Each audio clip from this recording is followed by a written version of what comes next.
Pecky's Vinthe. 4Q. The night before my son's wedding, his fiancée leaned in close and whispered words that would shatter everything I thought I knew.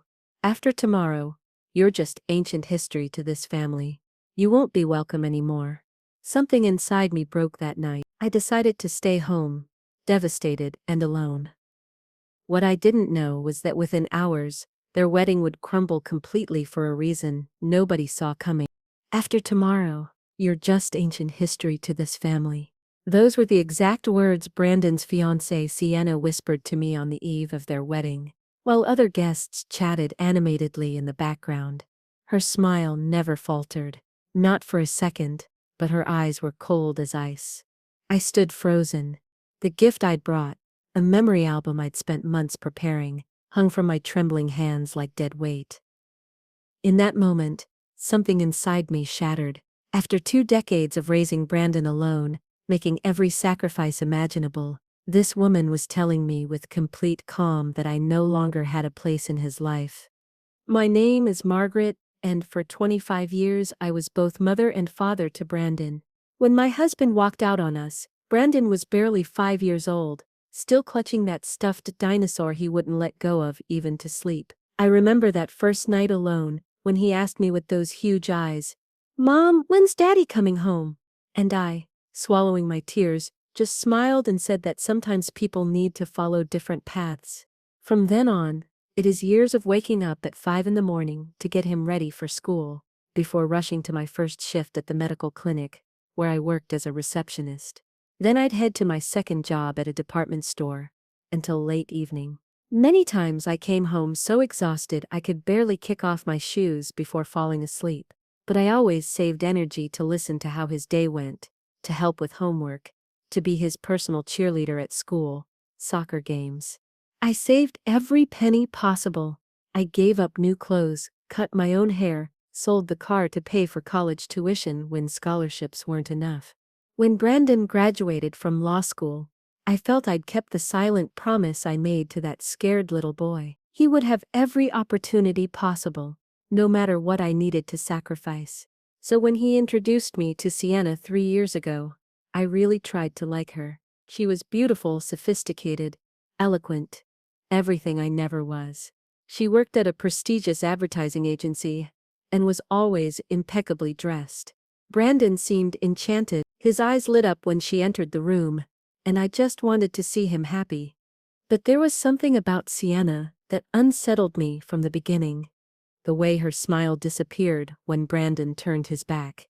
How she spoke to me with that condescending tone, as if she were doing me an immense favor just by addressing me. At family gatherings, she monopolized attention talking about international trips and famous clients, rarely showing interest in my life or Brandon's childhood stories.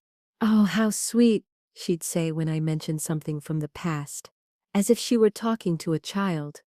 On Brandon's 30th birthday, I made the chocolate raspberry cake I'd been making him since he was 12. It was our tradition. When I arrived with it at the party, Sienna took the plate from my hands with a tight smile. "Brandon's following a low-carb diet now, Margaret, but thanks for the effort." The cake sat untouched in the kitchen while Brandon unknowingly ate the gourmet canapés she'd ordered. I swallowed my wounded pride, as I always did. That's just her way, I thought. She comes from a different world, doesn't understand our simple traditions. And deep down I hoped that with time we'd grow closer, that she'd see me as family. The engagement came quickly, barely a year after they started dating. Brandon was radiant, telling me he'd proposed during a fancy dinner at a waterfront restaurant. I forced a smile and hugged him tight, telling him how happy I was for him, while fighting against a feeling of loss I couldn't explain. The wedding preparations excluded me completely. I wasn't called for menu tastings, cake selection, florist visits, or any other decisions. When I subtly asked if I could help, Sienna responded, "Don't worry about anything, Margaret. We've already hired the best professionals. You just need to show up well-dressed on the day." And so it went, until the wedding eve, when I decided to make one last effort to build a bridge. I prepared an album full of photos and memories of Brandon's life, from his first steps to his law school graduation. Each page told a story of love and perseverance, each photo carefully chosen to show the wonderful man my son had become. I arrived at the rehearsal dinner with the album wrapped in silver paper. Sienna intercepted me at the entrance, her white rehearsal dress shining under the soft lights. "Margaret," she said with a superficial smile. "You came?" "Of course I came," I responded, extending the package. "I made this for you both. Thought maybe you could look through it together tonight, before the big day." That's when she leaned in, her expensive perfume invading my space, and whispered those words that would mark me forever. "After tomorrow, you're just ancient history to this family. You've done your part, raised Brandon. Now he's my husband, my family. And you're just extra baggage. Don't embarrass us by clinging to him." I stood paralyzed, incredulous. Before I could respond, she continued, "In fact, maybe it's better if you don't even show up tomorrow. Save us the drama, Margaret. It's not like anyone's really expecting you to be there." I don't remember how I got out of there. I don't remember driving home. I just remember sitting on the edge of my bed staring at the teal blue dress I'd bought, especially for the wedding, while silent tears ran down my face. That night, I made a decision I never thought I'd make. For the first time in Brandon's life, I wouldn't be there for him. I wouldn't show up at the wedding. And that decision, which seemed like my final surrender, would end up being the catalyst for a devastating truth that no one was prepared to face. The wedding morning dawned with clear blue skies, the kind of perfect day every bride dreams of for her big moment. I woke before the alarm. Years of early morning routine etched into my body like an internal clock. For an instant, I moved automatically, made coffee, took the dress off the hanger, separated the shoes I'd bought especially for the occasion, simple but elegant, the kind a proud mother would wear to her son's wedding. Then Sienna's words came back like a punch to the stomach. "You're just extra baggage." I sat at the kitchen table, hands trembling around my coffee cup, while morning sunlight drew patterns on the tile floor I'd installed myself years ago, when I didn't have money to hire a professional. My cell phone started vibrating incessantly. Messages from relatives and friends, all on their way to the church, all asking where I was. I ignored every one of them. After an hour, the first call from Brandon came. I let it go to voicemail, unable to hear his voice without falling apart. His voicemail sounded worried, confused. "Mom, where are you? Everyone's waiting for you, please call me." It was the first time in 25 years I'd deliberately disappointed him. The pain was almost physical, as if I were tearing something vital inside me. But Sienna's words had opened a wound I'd been ignoring for too long. For years I'd put Brandon's needs above my own, stifled my feelings, swallowed veiled insults and condescending treatment, all in the name of love for my son. But that morning something different stirred inside me, a voice saying, "You deserve respect too. You deserve dignity too." For the first time, I was choosing myself instead of my son. At 10 in the morning, the doorbell rang. It was my sister Ruth, still dressed for the wedding, her face a mixture of concern and irritation. "Margaret, what the hell are you doing? Everyone's looking for you. The ceremony starts in an hour." I gestured for her to come in, unable to speak without tears escaping. We sat in the living room, the teal dress still hanging on the closet door like a ghost of what should be. "I'm not going," I finally managed to say. Ruth looked at me like I'd just announced I was moving to Mars. "What do you mean you're not going? It's your only son's wedding." Sienna told me that after the wedding I'm no longer part of his family. She told me not to even show up today. My sister paled, indignation replacing confusion on her face. "She said that? She looked at you and said that?" I nodded, tears finally winning the battle against my self-control. "She said I'm extra baggage, that I've done my part, and now I should exit stage." Ruth sat heavily beside me, taking my hands in hers. For a long moment, only the ticking of the wall clock broke the silence. "Oh, Margaret," she finally whispered, her voice thick. I always knew there was something wrong with that girl. She loves him in her own way. I tried to defend. One last spark of hope for Brandon's future. No. Ruth shook her head firmly. Love doesn't treat people like that. Love doesn't exclude. Love doesn't humiliate. As we talked, my cell phone kept vibrating with messages and calls. Brandon, increasingly desperate.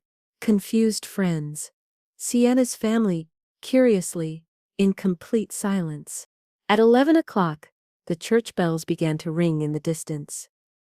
I imagined the guests taking their seats, Brandon nervous at the altar. Sienna, preparing in some side room of the church, probably satisfied with my absence. This should have been the beginning of the end of my story. As a central part of Brandon's life, a step into the shadows, into the role of a distant figure who would be tolerated on holidays and birthdays. Always kept on the margins. But fate had other plans. Shortly after noon, when the bells should have been announcing the new couple's union, my cell phone rang again. It was Ruth, who had reluctantly returned to the church at my request. Her voice trembled so much I could barely understand her words. "Margaret," she whispered as if afraid of being heard. "The wedding didn't happen." My heart stopped. "What do you mean it didn't happen?" The floor seemed to disappear beneath my feet. "Found out what?" He discovered she's been cheating on him with her boss for months. And there's more. So much more. Her family's bankrupt, Margaret. They needed Brandon's money to save themselves. The prenup she insisted on so much was a trap to funnel his future earnings to her family's accounts. It wasn't love. It had never been love. It was a carefully orchestrated plan to use my son to exploit everything he'd achieved with such hard work. Everything we'd achieved together. "How's Brandon?" It was all I could ask, my voice almost unrecognizable to my own ears. There was a long pause filled only by Ruth's irregular breathing. Devastated, she finally responded, but also determined. "You should have seen him, Margaret. When he confronted Sienna in front of everyone, he was different, like he'd finally woken from a long sleep." When I hung up the phone, I sat motionless for several minutes, trying to process everything. The wedding that didn't happen. The betrayal. The financial scheme. And in the middle of all that, the absence that should have destroyed me turned out to be the only thing that saved me from witnessing my son's public humiliation. Maybe, I thought with bitter irony, I should thank Sienna for pushing me away just on this day. The following hours passed like a feverish blur. My phone wouldn't stop ringing, each new tone bringing more details about the disaster that had unfolded at the church. Guests leaving in shock. Sienna's family trying to control the damage, making up stories, blaming Brandon for abandoning her at the altar. And at the center of the storm, my son, with whom I still hadn't managed to speak directly. Around 3 in the afternoon, a loud knock on the door made me jump. I opened to find Brandon standing there, still wearing his wedding suit, tie undone, and eyes red. Without saying a word, he came in and hugged me, so tight it almost took my breath away. "Mom," he whispered against my hair. "Did you know?" I felt my heart shrink. "Know what, son?" "About Sienna. About who she really is." I pulled away gently, looking into his eyes. "I knew she didn't want me around. I knew she didn't respect me. But no, Brandon. I didn't know about the betrayal or about her family's financial plans." He nodded slowly, absorbing my words. "She told you not to come to the wedding, didn't she? That's why you weren't there." I couldn't lie to him. I never could. "The night before, she told me that after the wedding I'd no longer be part of your family. She said it was better if I didn't even show up." His face darkened, a new wave of pain and rage passing through his features. "And you believed her? You believed I'd allow that?" That question hit me like lightning. Had I, after all those years raising him, after knowing his heart better than anyone, really believed he'd let me be pushed out of his life? The truth hurt. Yes, I had believed it. Not because I didn't trust Brandon, but because I'd seen the power Sienna exercised over him. The way he seemed blind when it came to her. "Brandon, she transformed you into someone else when she was around." Someone. I sometimes barely recognize. He collapsed on the couch, covering his face with his hands. I know, he murmured through his fingers. I know. I sat beside him, gently placing my hand on his shoulder. What happened at the church? I want to hear it from you. Brandon took a deep breath, as if gathering strength. Kenneth, my best man, he got photos of Sienna with her boss, Carlos. Recent photos from 2 weeks ago. They were, well, it was clear what was happening. He swallowed. Kenneth showed them to me minutes before the ceremony was supposed to start. At first I didn't believe it, thought it was some misunderstanding or old photos from before we met. But they weren't, I completed gently. No. The date was there, in the corner of the photos. And she was wearing the bracelet I gave her on our last dating anniversary. His voice cracked. I confronted her in the preparation room. First she denied everything, then said it was just a mistake, a moment of weakness. But then her cousin Mariana, who was drunk on champagne and nerves, let slip something about the prenup, about how Sienna's father had celebrated the night before that their financial problems would be solved after tomorrow. I closed my eyes, feeling the weight of the betrayal my son had suffered. It wasn't just infidelity, it was an elaborate trap, a web of lies woven by people who were supposed to love him. That's when I realized, Brandon continued, his voice gaining firmness, that it was never about me. It was about what I could provide. My future salary, my career, my contacts, all part of a plan. And what did you do? I asked, though I already knew the answer. A sad smile crossed his lips. I walked to the altar. Not to get married, but to announce to all the guests that the wedding was cancelled, that Sienna had betrayed my trust, and that our relationship was over. I imagined the scene. My son, always so reserved and discreet, standing before 200 guests, exposing his pain and disappointment. The courage that must have required left me speechless. Her family went crazy, he continued. Sienna's father threatened me right there in front of everyone, said I didn't know who I was messing with. Her mother started screaming that I was humiliating her daughter, and Sienna, he paused, the pain clear in his voice. Sienna completely transformed. All that charm, all that sweetness disappeared. She called me a coward, said I was exaggerating, that everyone cheats, that I was throwing away the best thing that ever happened to me. I took his hand in mine, squeezing it gently. I'm so sorry, son. He squeezed my hand back, his eyes finding mine. You know what hurt most? It wasn't the betrayal. It wasn't even discovering the financial scheme. It was realizing she wanted to push you away from me, that she treated you like something disposable. His voice broke. You who gave everything for me, who never once abandoned me. The tears I'd been holding back since he arrived finally overflowed. Oh, Brandon. And today when you weren't there? At first I was furious. Thought you'd abandoned me just when I needed you most. But now I understand. She forced you into that. Made you believe it was what I wanted. I should never have believed her, I admitted, guilt consuming me. I should have been there for you, no matter what she said. Brandon shook his head firmly. No, Mom, maybe it was better this way. You didn't have to witness that circus. And somehow, your absence made me see more clearly. When I realized that you, the most reliable, most constant person in my life, weren't there, it was like something clicked inside me. I started questioning everything. A long silence settled between us, filled only by the distant sound of birds in the garden, and the occasional ring of my cell phone, which we now completely ignored. What happens now? I finally asked. Brandon ran his hand through his hair, a gesture he'd made since childhood when thinking deeply. I'm not sure. I have to deal with the practical part, cancel the honeymoon, return gifts, and I imagine her family won't give up easily. Sienna's father has connections, and apparently he's desperate for money. We'll face it together, I affirmed, feeling a new determination grow inside me. Whatever it is, Brandon smiled, the first genuine smile I'd seen on his face in months. Together he nodded, squeezing my hand. That night, While Brandon slept in the room I kept intact for him all these years, I sat on the back porch watching the stars. The pain for what my son was going through was real and deep, but there was also, secretly, a small feeling of relief, as if we'd narrowly escaped something much worse than a cancelled kid. Years of manipulation, isolation, financial and emotional abuse.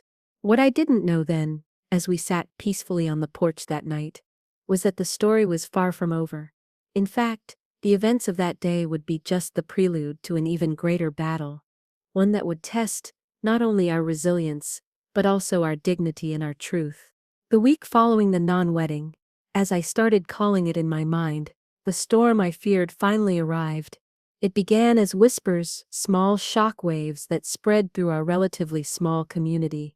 Then, almost overnight, it transformed into a tsunami. Sienna's version of events began circulating on social media.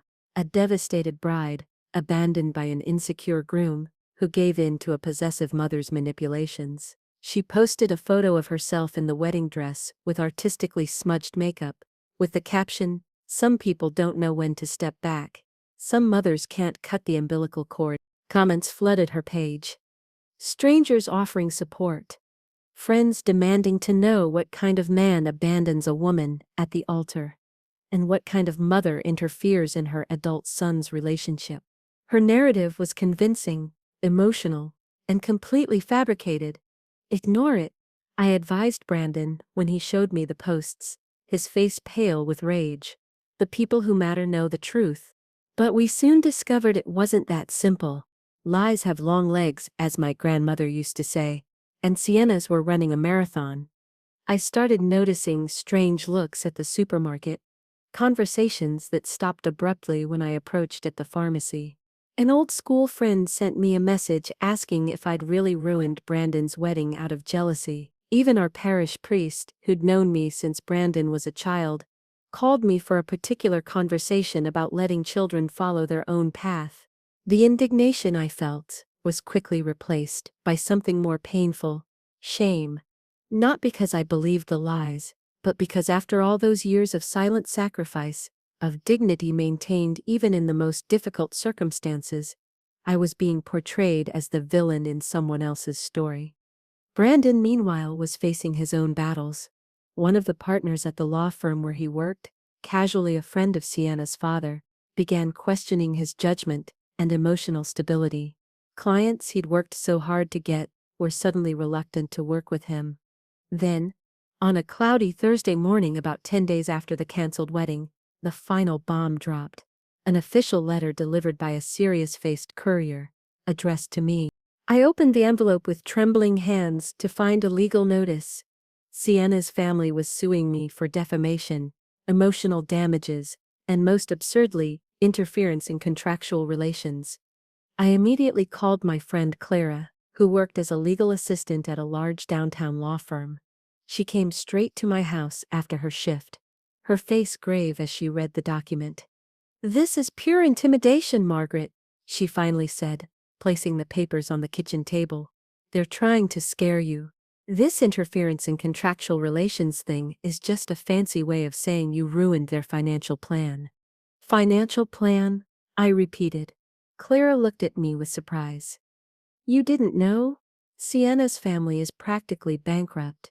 Her father lost millions in bad investments over recent years. They were counting on the wedding to stabilize their finances." That information fell like a stone in my stomach. So it had never been about love, not for an instant. It was about money, control, financial security. And when I refused to attend the wedding, a small act of self-preservation, after years of submission, I gave Sienna the perfect opportunity to change the narrative. She couldn't be seen as the unfaithful, opportunistic bride, so she painted me as the bitter, controlling mother who couldn't let go of her son. It was brilliant, in a perverse way. The next day, Brandon received a similar letter. He came home pale, throwing the papers on the table. "They're threatening to sue me too. Sienna's father said if I don't publicly clear her name, he'll drag you through the courts. Said he'll ruin you financially." My heart raced. Brandon had just gotten out of law school. He was still paying student loans, and his career was barely starting.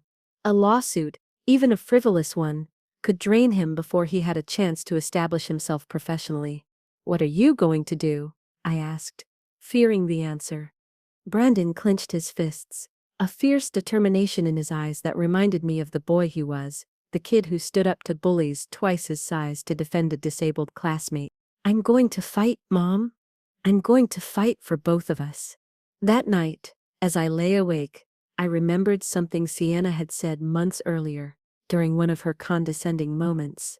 "You don't understand how the world works, Margaret. Perception is everything.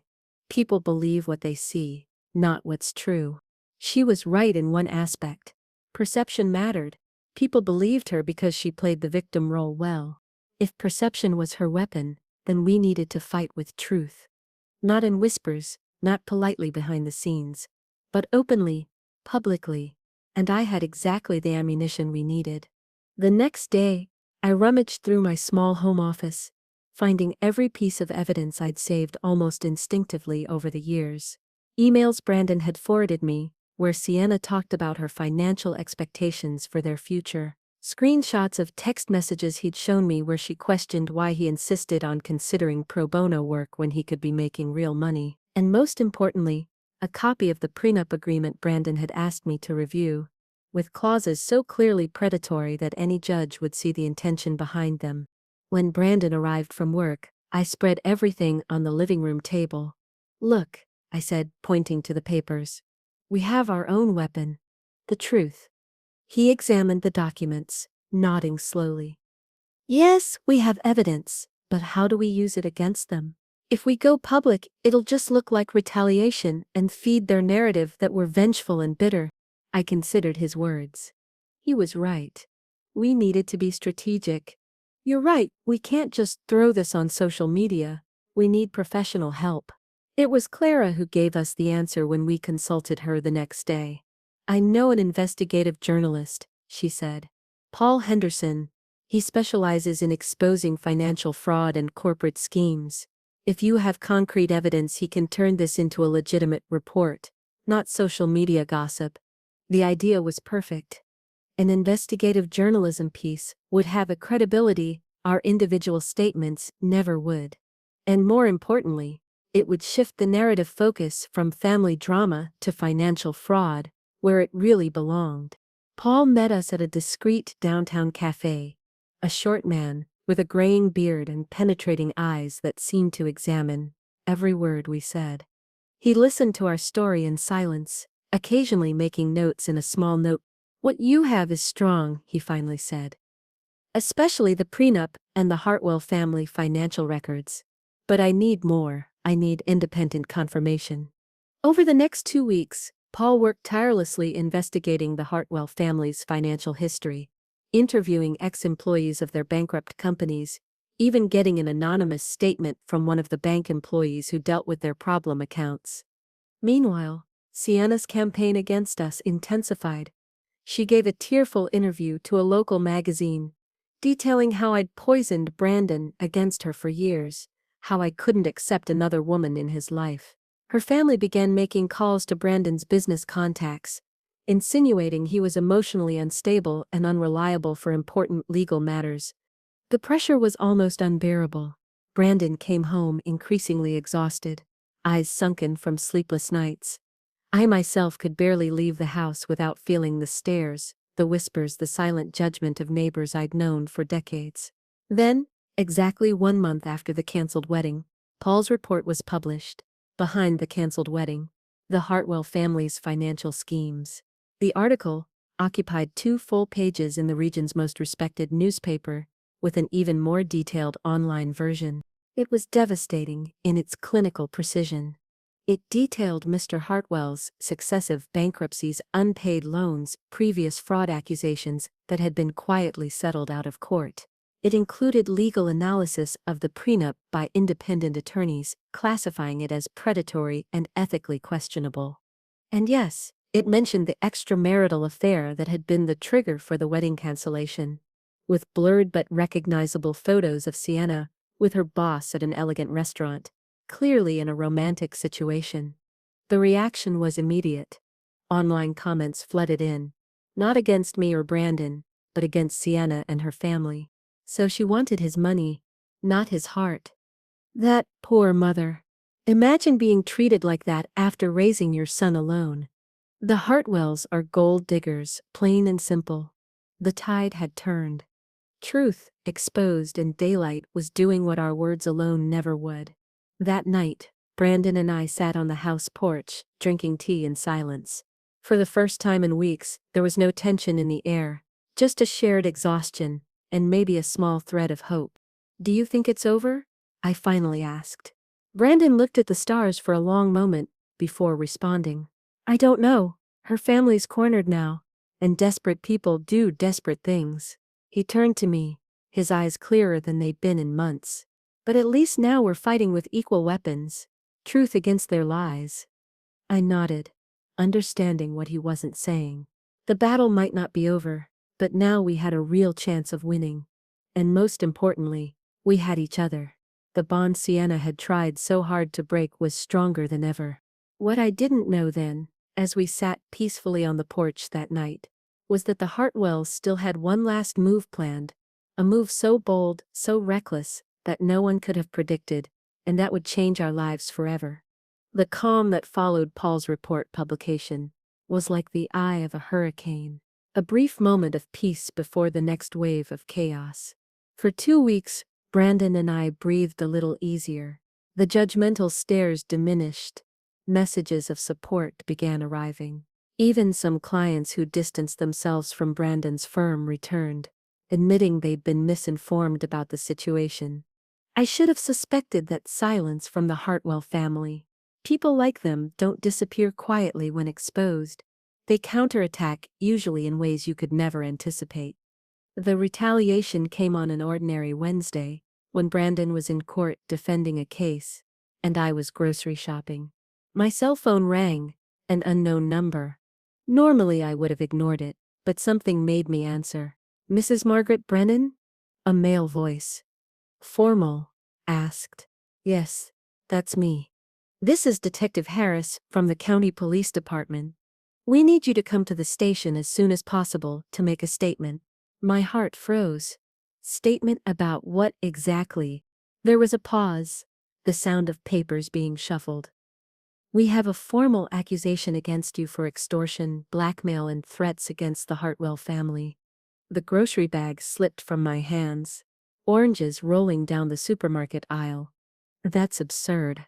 I never—" "Mrs. Brennan," the detective interrupted, his voice now softer. "I strongly advise you to come accompanied by an attorney." I left the groceries right there and drove home in shock. My hands trembled so much I could barely open the door. Once inside, I immediately called Brandon, who rushed out of court as soon as he heard my trembling voice. When he arrived home, I'd already found the document an officer had left at my door during my absence. An official summons detailing the accusations. According to the complaint, I had threatened the Hartwell family with public exposure of false information, unless they paid a significant sum of money to keep my silence. "This is completely fabricated," Brandon said, his face red with rage as he read the document. "They're trying to criminalize the fact that we exposed the truth about them. But how can they just make up accusations like this?" "They don't need proof," Brandon ran his hand through his hair in frustration. "To start an investigation? Not necessarily. And they probably fabricated some kind of evidence. Fake emails, edited recordings, anything to give the accusation initial credibility. And now..." My voice sounded small, even to my own ears. "Now," Brandon said with determination, "we fight. And this time, not just for our reputation, but for your freedom." The next morning, we presented ourselves at the police station. Brandon had spent the entire night preparing our initial defense while I sat beside him at the kitchen table, providing every detail I could remember about my interactions with the Hartwell family. The police station was an old imposing building in the city center. As we climbed the entrance steps, I noticed a small group of reporters gathering. Someone had leaked information about the accusation to the press. "Don't say anything," Brandon murmured, putting a protective arm around me as we hurried past the journalists. Not a word. Detective Harris was a middle-aged man, with tired eyes and an unreadable expression. He led us to a small interrogation room, a surreal experience for me, who'd never been on the other side of the law in my entire life.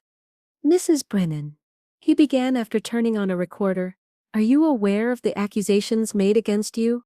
"Yes," I responded, surprised by the firmness of my own voice, "and they're completely false." Brandon intervened professionally. "Detective, I'd like to put on record that my mother vehemently denies all accusations, and that we're prepared to cooperate fully with the investigation, confident that the truth will prevail." The interrogation lasted 2 agonizing hours. I was questioned about every interaction I'd had with Sienna and her family, about my motivations for not attending the wedding, about what I really wanted by contributing to the journalistic report that exposed the Hartwells. I answered each question honestly, but as the interrogation progressed, I noticed something disturbing in the detective's tone. It seemed he'd already formed an opinion, as if he were just going through protocol, not really investigating. When we finally left, Brandon was tense. "He's not being impartial," he murmured as we walked to the car. "Someone got to him first." My stomach sank. "Do you think Sienna's family has connections in the police?" "Maybe not directly," Brandon responded, "but her father has enough money and influence to open doors. And desperate people don't care about ethics." In the following days, the situation worsened. The story leaked to all local newspapers, but distorted. Mother accused of extorting ex-fiancé's family. My name and photo were everywhere. The small beauty salon, where I worked part-time, called to politely say, maybe it would be better if I took a leave until everything was resolved. Neighbors who'd started greeting me again after Paul's report went back to averting their eyes. The feeling of isolation was overwhelming. One night, sitting at the kitchen table reviewing documents with Brandon, I broke down in tears. "Maybe we should give up," I whispered. "Maybe we should just say what they want to hear, publicly retract." Brandon dropped the papers and took my hands. "Mom, look at me." His eyes were steady, determined. "That's exactly what they want. To break us, make us doubt the truth, make you feel so cornered, you'd accept any deal for this to end. But what if they succeed? What if I get arrested for something I didn't do?" "That's not going to happen," he affirmed with a conviction I desperately wanted to share. "We have the truth on our side. And now we have something else." "What?" A small smile appeared on his face. "Help! Paul, the journalist, is furious about this attempt to criminalize the press. He's investigating Detective Harris, looking for connections to the Hartwells. And Clara got her boss, one of the city's top criminal defense attorneys, to take our case pro bono." For the first time in days, I felt a spark of hope. We weren't alone in this fight. The following week, the case took an unexpected turn. Paul published a new report, this time focused on the questionable investigation methods in the case against me. He discovered that Detective Harris had a son who worked for one of the few surviving companies in Mr. Hartwell's bankrupt empire, a clear conflict of interest the detective had failed to mention. Simultaneously, our new attorney, Dr. Morrison, filed a formal petition challenging the validity of the evidence presented against me, demanding it be subjected to forensic analysis to verify its authenticity. Pressure began mounting, no longer against us, but against the Hartwells and the system they'd tried to manipulate. 3 days after Dr. Morrison's petition, we got a call from him, his normally calm voice now charged with emotion. "The prosecution is considering dropping the case," he said. "It seems the evidence doesn't hold up under closer scrutiny, and they don't want the embarrassment of pursuing such an obviously fabricated accusation." Brandon and I hugged, crying with relief, but our celebration was interrupted by the rest of Dr. Morrison's information. "There's a condition, however. The Hartwells are proposing a settlement. They'll withdraw the criminal charges if you sign a public retraction of Paul's report and agree to a permanent confidentiality agreement about the entire matter." I looked at Brandon, feeling rage rise inside me. Even now, cornered, They were still trying to silence us, to force us to deny the truth. No, I said firmly, surprising even myself, with the strength of my conviction. I'm not going to lie to save their reputation. I'm not going to deny the truth. Brandon nodded, a smile of pride lighting up his face. Dr. Morrison, our answer is no. Tell them we're prepared to go all the way. It was a risky bet. We were essentially challenging a powerful and desperate family to do their worst. But something had changed inside me. The fear that had paralyzed me days before had been replaced by an iron determination.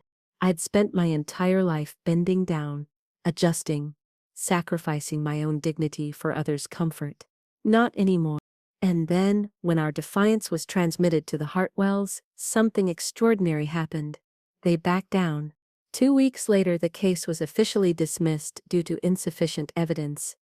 Detective Harris was removed from the case due to conflict of interest. And most surprising still, Sienna and her family left town almost overnight, moving somewhere distant where their names and reputations weren't tainted by the exposed truth.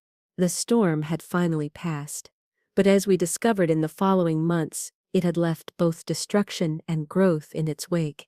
It's strange how life marks us, how certain experiences imprint on us, changing not only who we are, but how we see the world around us.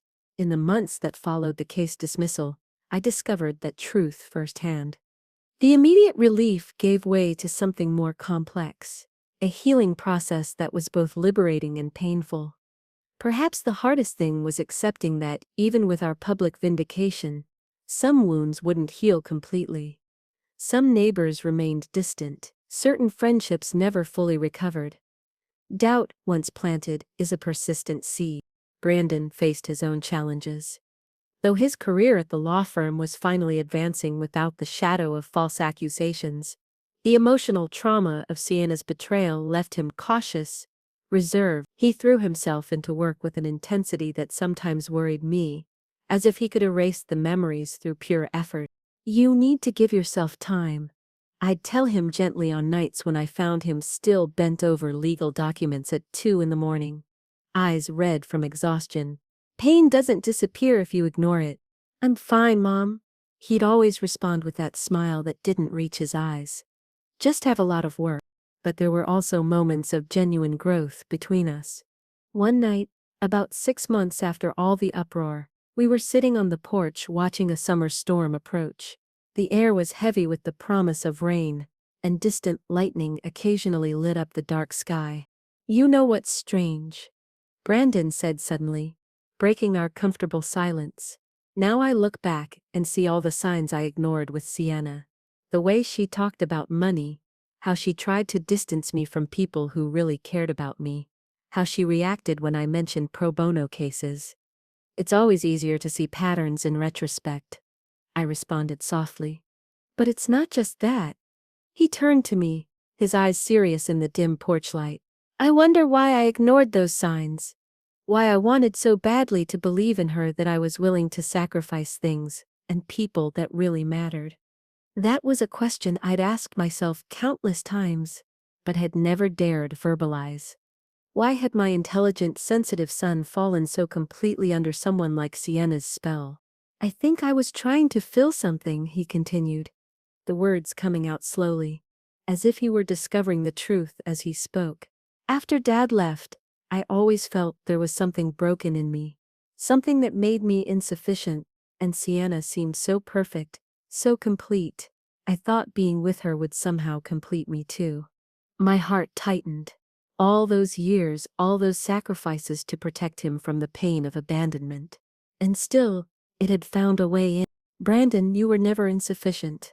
Never. I know now, he said, a small, genuine smile appearing on his face. Ironically, thanks to Sienna.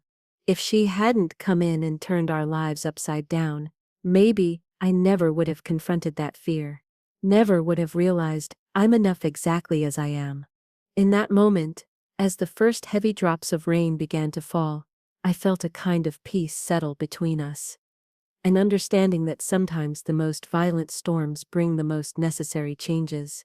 For me, the change came more gradually, but equally profoundly. After decades of defining my identity almost exclusively through motherhood and sacrifice, I began to rediscover parts of myself that had been forgotten long ago. I went back to painting, a passion I'd abandoned when Brandon was a baby for lack of time and resources.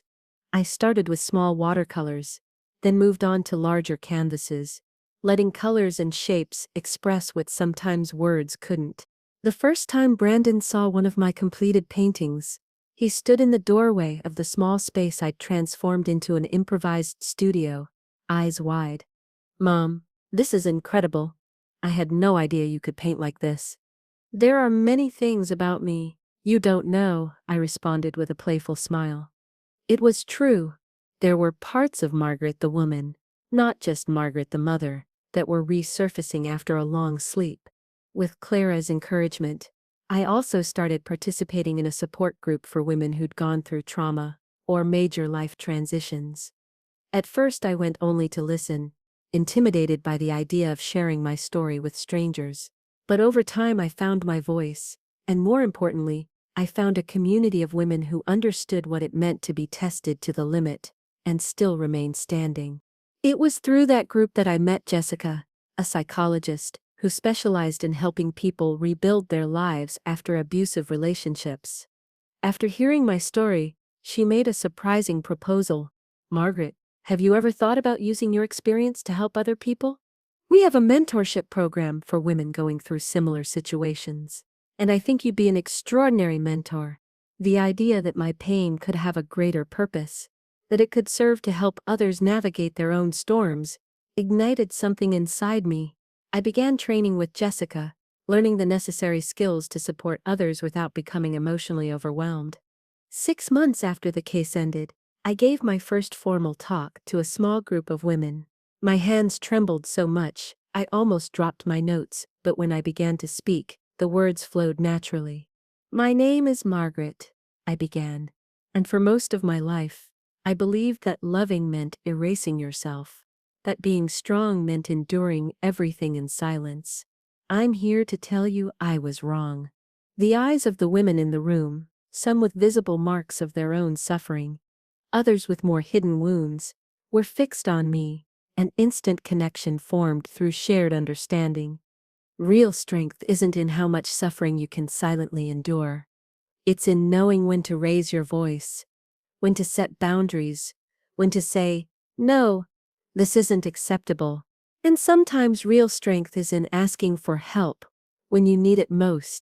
As I spoke, I realized I wasn't just helping those women. I was solidifying lessons I myself was still learning, that my dignity mattered as much as anyone else's, that true love never demands you make yourself smaller, that even after 50 there was still time to discover new parts of myself. Brandon came to pick me up, after the talk, waiting outside the room with a bouquet of sunflowers, my favorite flowers. When I came out, surrounded by women who wanted to talk more, share their own stories, I saw the pride in his eyes.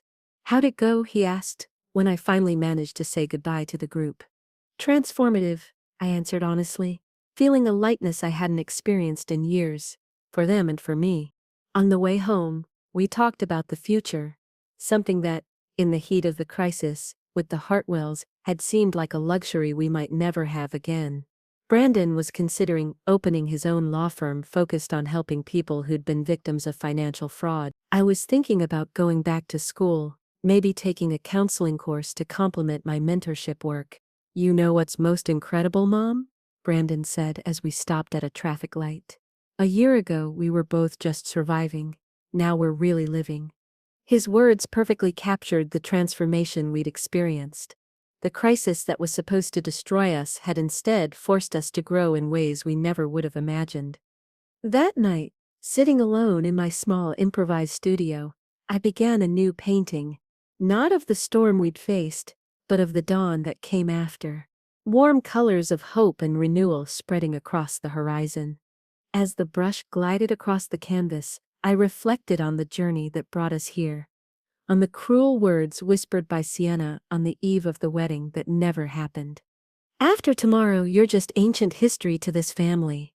She was right, but not in the way she imagined. The tomorrow she predicted never came. Instead, a different future unfolded, one she could never have anticipated, and that I myself barely dared to dream. A future where I wasn't just extra baggage in my son's life, but a woman rediscovering her own strength. Where the bond between Brandon and me, tested to the limit, emerged not only intact, but stronger and healthier than ever. A future where the scars we carried weren't marks of shame, but medals of survival. And as the colors mixed on the canvas before me, I felt a profound gratitude for this new dawn. Not just for what it was, but for the price we paid to reach it. A price that, however painful it had been, was worth every penny. 1 year has passed since I painted that first dawn. The canvas now occupies a prominent place on my living room wall, a daily reminder of how darkness always eventually yields to light. Time, that master of subtle transformations, did its healing work, not erasing the scars, but integrating them into the tapestry of our lives. Brandon thrived in ways that fill my heart with a pride so deep, I sometimes can barely express it. He really did open his own law firm, small but growing rapidly, specializing in helping victims of financial fraud and legal manipulation. The work fills him in a way his previous employment never did. Seeing him use his own pain as fuel to help others reminds me daily of the extraordinary man he's become. Every case is different, he told me recently during one of our Sunday dinners, now a sacred tradition for us. But the pattern is always the same. Vulnerable people being exploited by those who should protect them. I see you in every client, Mom, and I remember why I chose this path. As for me, my own journey continued unfolding in surprising directions. The mentorship work expanded. I began giving regular talks at community centers, women's shelters, even at some local universities. My message evolved beyond my own story to address broader issues, power dynamics in relationships, signs of emotional manipulation, the importance of preserving your identity even in the closest relationships. And yes, I completed the counseling course. At 53 years old, I became a student again, sitting among 20-somethings, absorbing knowledge with a thirst that only life experience can truly awaken. At first, I felt out of place, almost embarrassed to be restarting so late. But I soon discovered that my unique perspective was valued by both professors and younger colleagues. "You've lived what we're barely studying," a 22-year-old colleague told me, after I shared some of my experience during a class discussion. That gives it a completely different dimension to learning. Painting also remained in my life, a private sanctuary for days when words aren't enough. My small improvised studio expanded to occupy the extra room that used to hold mostly memories and dusty boxes. The walls are now a kaleidoscope of colors and emotions captured on canvas, some works somber, exploring the darker corners of my journey, others exploding with light and possibilities. 6 months ago, to my complete surprise, a small, local gallery offered to exhibit some of my works in a group show about art and healing. Opening night was surreal, watching strangers stand before my paintings, finding their own meanings in the colors and shapes I'd poured from my soul. Brandon was by my side throughout the opening, a constant supportive presence. At one point, I realized he'd been silent for several minutes, watching one specific painting, one I'd created during the darkest days of our legal case. Deep shades of blue and violet, with only a tiny point of golden light on the distant horizon. "That's how it felt, wasn't it?" he asked softly, not taking his eyes from the canvas, like we were drowning with only a fragment of hope to hold on to. I nodded, surprised by his precise perception. "Yes, that's exactly how it was." He turned to me then, his eyes shining with something that looked a lot like admiration. "You were always stronger than I imagined, Mom. Stronger than you yourself knew." Those words stayed with me, a balm in moments when old insecurities still try to resurface. As for the Hartwells and Sienna, they practically disappeared from our lives. Eventually we heard through mutual acquaintances that they'd moved to another state. Occasionally some mention of them surfaces, someone who ran into them on a business trip, or an old college colleague who kept in touch with Sienna. Each time that happens, I feel a strange mixture of emotions, a distant echo of past pain, but also a kind of reluctant gratitude. It seems contradictory to feel anything more than bitterness toward people who tried to destroy us so methodically. But the truth is, without that devastating storm, maybe we never would have discovered the depth of our own resilience. Maybe I'd still be living in the margins of my own life, defining my worth exclusively through the role of mother. Maybe Brandon would still be chasing a version of success that wouldn't truly fill him. No, I'm not grateful to them. I never could be, but I'm grateful for the woman I became by surviving them. About 2 months ago, something unexpected happened. Brandon showed up for our Sunday dinner with a guest, Natalie, an environmental lawyer he'd met during a collaborative case. At first I felt that familiar old anxiety stirring in my chest. Sienna's ghosts loomed in the shadows of my mind, ready to remind me how easily I'd been cast aside before. But Natalie wasn't Sienna. That became clear in the first 5 minutes of conversation, where Sienna talked about herself incessantly. Natalie asked questions, genuinely interested in the answers. Where Sienna treated me with condescension, Natalie treated me with a warm respect that didn't seem forced or calculated. At one point, while I was serving dessert, she noticed one of my smaller paintings hanging in the hallway. "This is simply extraordinary," she said, moving closer to examine it better. "The way you captured that specific light. Did you study formally?" "Actually, no," I responded, a bit embarrassed by the attention. "It's more of a hobby I picked up recently." "Well, you have a genuine gift," she said, and something in the sincere unpretentiousness of her tone moved me deeply. "My mother's a curator at a gallery in Boston. She'd love to see your work."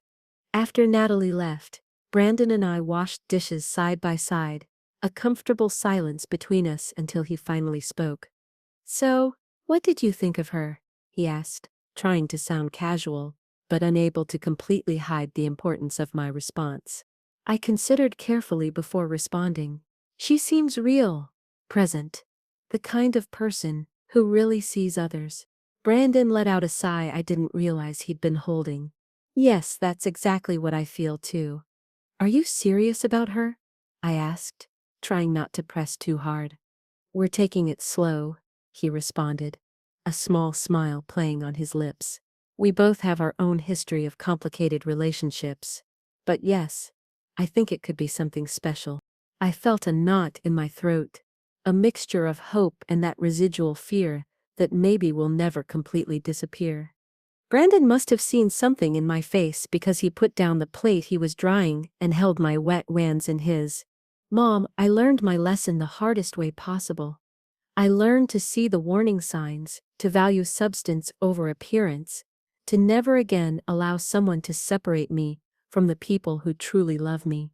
His eyes found mine, steady and clear, "And that includes you. It will always include you." That night, after Brandon left, I sat on the porch with a cup of tea watching the stars. I thought about the young mother I once was, holding a small child who asked when Daddy would come home. I thought about all the nights I lay awake, worried if I was doing enough, giving enough, being enough. If I could go back in time and talk to that younger version of myself, what would I tell her? Maybe that the sacrifices would be worth it, but that she shouldn't lose herself completely in them. That one day her son would be an extraordinary man, not despite the difficulties they faced, but in part because of them. That there would be pain. Yes, so much pain, but also moments of joy so pure they'd make everything worthwhile. And maybe, most importantly, I'd tell her that the story doesn't end with "and then they lived happily ever after." It ends with "and then they kept living, growing, learning, sometimes stumbling, but always moving forward, stronger together than they could ever be apart."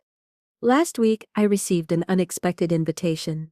A nonprofit organization working with women transitioning from abusive relationships asked me to be the keynote speaker at their annual fundraising event. The irony wasn't lost on me. I, who once felt so small, so easily disposable, now invited to share my wisdom with hundreds. I accepted, of course, and as I worked on my speech last night, I found myself returning to those words, whispered so cruelly on the eve of the wedding. That never happened. After tomorrow, you're just ancient history to this family. Sienna was wrong, but not in the way I initially imagined. I'm not ancient history. I'm an ongoing story, still unfolding in chapters that no one, not even I, could have predicted. Looking to the future now, at 54 years old, I see possibilities where before I only saw limitations. I see a son flourishing on his chosen path, perhaps building a new love based on mutual respect and genuine admiration. I see my own work touching lives in ways I never imagined being capable. I see new dawns waiting to be painted, stories waiting to be told, wounds waiting to be transformed into wisdom. And if someone asks me how I survived the storm that almost destroyed us, I'll say this. When cruel words try to define you, when malicious hands try to mold you into something small and disposable, remember who you really are. Not just mother or son or any other singular role the world tries to reduce you to. You're a universe of possibilities. You're a story yet to be written.